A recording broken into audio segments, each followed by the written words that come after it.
Bwana, bwagara. Ukisikia ubora ujue ni sisi.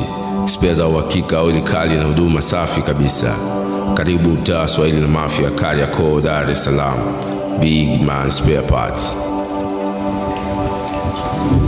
Pikipiki ya kwanza iliitwa Dramela Reutelinck. Ilitengenezwa na injinia wa Kijerumani Gottlieb Daimler na Wilhelm Beinbach. Hii tunazungumzia mwaka 1885. Daimler alijulikana kama baba wa ugunduzi wa pikipiki.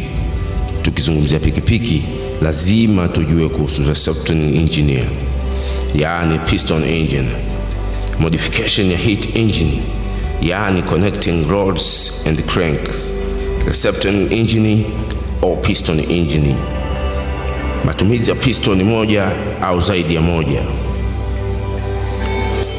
Kwa nchini Ujerumani, pikipiki ndio chombo cha mwanzo kutumia petroli.